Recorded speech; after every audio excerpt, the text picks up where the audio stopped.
25-ci tapşırıq sükunət vəziyyətindən x oxu boyunca hərəkətə başlayan cismin təcilinin proyeksiyasının zamanla asılı qrafik verilmişdir. Bu cismin sürətinin proyeksiyasının zamanla asılı qrafikini çəkin və bu qrafikdən istifadə etməklə 4 saniyə müddətindəki yer dəyişməsini hesablayın. Sükunət vəziyyəti dediyi üçün başlanğıc sürətimizi 0 qəbul edirik və V-nin T-dən asılı qrafikini çəkmək üçün ilk öncə onun başlanğıc sürətinin 0-dan başladığını qeyd etməliyik. Daha sonra bildiyimiz kimi AT qrafik altında qalan fiqurun sahəsi bizə delta V-ni verir. Buradan delta V düzbucaqlı olduğu üçün 8-ə bərabərdir. Delta V-də V çıx V0 son sürət çıx başlanğıc sürət bərabərdir 8-dir. Başlanğıc sürət sükunət vəziyyəti dediyi üçün 0-a gedir və belə başa düşürük ki, son sürət 8-ə bərabərdir. Və bizim son sürət, başlanğıc sürət sükunətdə, yəni 0 və təcimizin işarəsi müsbət olduğu üçün hərəkətimiz x oxu istiqamətdə yeniləşən olacaq və 8-ə qədər sürətini artıracaq. Daha sonra isə bu hissənin tapırıq sahəsini. Bu hissədə bizim delta V-miz bərabərdir 4-8 arası 4. Bu hissəsi də -2 uyğundur. Sahəmiz olur -8.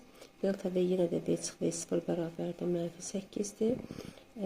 Burada isə bizim tapdığımız son sürət digər hissənin başlanğıc sürəti olur. Bax, bu əsas önəmli hissəsidir. Yenə təkrar edirəm. Bu hissədən tapdığımız son sürət, yəni 8, digər hissənin başlanğıc sürəti olur. Odur ki, burada V çıx, başlanğıc sürətimizdə 8, buradan tapdığımız bərabərdir -8. Buradan da V bərabərdir 0 olacaq. Yəni, artıq bu hissədə bizim son sürətimiz 0-dırsa, belə başa düşürük ki, bu sürətini azaldaraq 0-a çatdırır.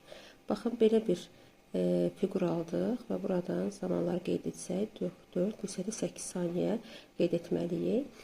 Fiqurun sahəsi isə bizə bildiyimiz kimi gedilən yolu verir və yaxud da yer dəyişməni. Yer dəyişmə deyirsə, işarəsini nəzərə almalıyıq əlbəttə ki.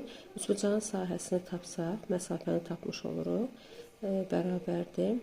Üçbucağın hündürlüyü 8, oturacağı 8 bölünsün 2, o da demək 24 metr olacaq.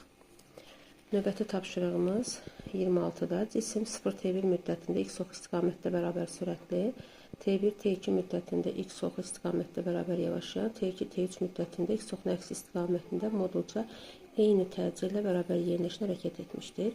Bu cismin sürətinin proyeksiyasının zamanla asılı qrafikini qurun və izahı yazmaqla çəkin. Biz burada sürətin zamanla asılı qrafikini çəksək, 0, burada 0 qeyd edirik, T1 aralığında x oxu istiqamətdə bərabər sürətli gedir. Baxın, bu formada. Bunu riyaziyyat damasında işləmək daha rahat olar. Əlbəttə ki, biz sanki bu hər hissəni, baxın, bu formada 1, 2 bu formada damalaya bilərik. X oxu istiqamətdə bərabər sürətli, daha sonra T1, T2 aralığında bərabər yavaşlayan x oxu istiqamətdə, o zaman buradan sürətini azaldır. Burada başlanğıc sürəti qeyd edirik, V0. Daha sonra isə T2, T3 müddətində x oxunun, baxın, burada T3 müddət olsun, x oxunun əksi istiqamətdə modulca eyni təcillə bərabər yerləşən hərəkət edir. Modulca eyni təcillə istədiyinə görə bilir ki, təcil də V çıx V0 bölü T-dir.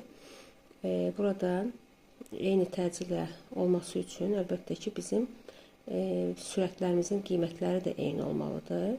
Yəni, x oxunun əksinə çəkərkən, baxın, biz bu 2 dama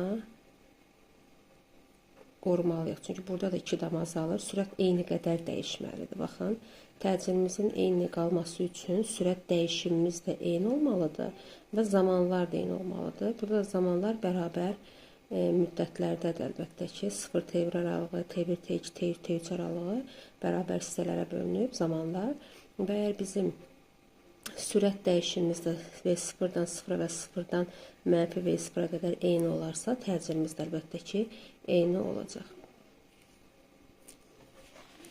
Daha sonra 27-ci testdə 2 metr böl metr saniyə başlanğıc sürətlə xəttli bərabər yerləşən hərəkət edən cismin 6 metr böl saniyəyə qədər artırdıqda 8 metr yer dəyişmə edir.